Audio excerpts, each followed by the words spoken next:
তেওঁলোকক নিক্ষেপ কৰিব বিচাৰিছে আৰু 150 মানুহে প্ৰতিবাদ কৰে নে আৰু 1000 মানুহে প্ৰতিবাদ কৰে প্ৰতিজন ব্যক্তিয়ে লাইট অন কৰি মোবাইলৰ পোহৰ দি হিমন্ত বিশ্ব শৰ্মাৰ দিশপুৰত বুজাই দিয়ক যে আমি কিন্তু হাত আউৰি বহি থকা নাই আই মাতৃ পিতা আবাল বৃদ্ধ ডেকাসকলে ওলাই আহি আমি এই আইনৰ বিৰোধিতা কৰিছো এই আইন বাতিল হ'বই লাগিব যিমান মোবাইল আছে সবে অন কৰক আৰু হিমন্ত বিশ্ব শৰ্মাৰ দিশপুৰত বুজাই দিয়ক ওয়াকা পাই আমি নামানো ওয়াকা পাই আমি নামানো এই আন্দোলন চলিছে ভাৰত চৰকাৰ মুৰ্দাবাদ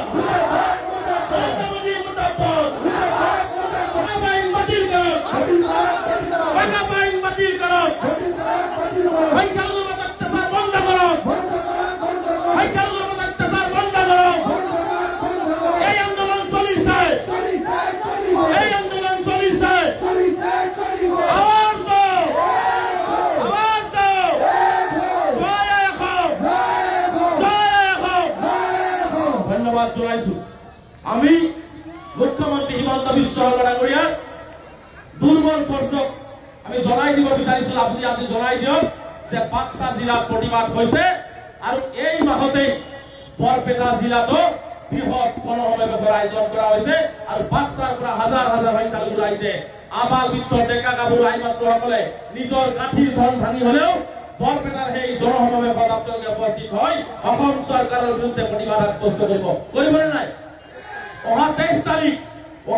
তাৰিখ অসমৰ সংখ্যালঘু জনগণৰ ওয়াকফ আইন বাতিল কৰা অসমৰ উচ্চাৰিত পৰিয়ালক সংস্থাপন দিয়া মেডিকেলৰ সিট কাটি লৈছে এইটো বাহাল ৰখা বসুন্ধৰা 234 মুছলমানৰ নাম অন্তৰ্ভুক্তি কৰা সংখ্যালঘুসকলক ভূমিৰ পট্টা প্ৰদান কৰাৰ দাবীৰে 23 তাৰিখ বৰপেটাত বৃহৎ জনসমাৱেশৰ আয়োজন কৰা হৈছে আৰু এই জনসমাৱেশত আপোনালোকে অংশগ্ৰহণ কৰিব বুলি মই আশা ৰাখিছো কৰিবনে নাই জাতিবৰ সংকটত আন্দোলন নকৰিলে কিন্তু সমস্যাৰ সমাধান নহয় আজি হিমন্ত বিশ্ব শৰ্মা ডাঙৰীয়াই কৈছে যে কোনো আইন হাতত তুলি ল'ব নালাগে আমি অসমৰ মুছলমানসকল বিশেষকৈ ধৰ্মীয় সংখ্যালঘুসকল আইনৰ প্ৰতি সদায় শ্ৰদ্ধাশীল আমি কেতিয়াও আইন হাতত তুলি নলওঁ মুখ্যমন্ত্ৰী জনা উচিত যোৱাকালি কৈছে আকৌ এটা কথা কৈছে যে তেওঁৰ গৃহ বিভাগত ডাঙৰ চৰ্চ আছিল কুটাঘাত কৰিব অসমৰ মুছলমানে কেতিয়াও কুটাঘাতক বিশ্বাস নকৰে অসমৰ মুছলমান সদায় সমন্বয় ৰক্ষা কৰি নিজৰ অধিকাৰ লৈ জীয়াই থাকিব বিচাৰে অসমৰ মুছলমানে হিংসা কেতিয়াও বিশ্বাস নকৰে হিংসাক বিশ্বাসী নহয় মুখ্যমন্ত্ৰীয়ে জনা উচিত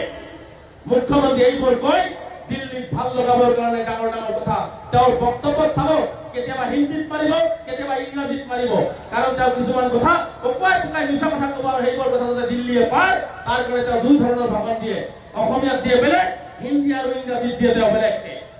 গতিকে বৰ চতুৰ মুখ্যমন্ত্ৰী গতিকে এই কথাবিলাক আপোনালোকে অনুধাৱন কৰিব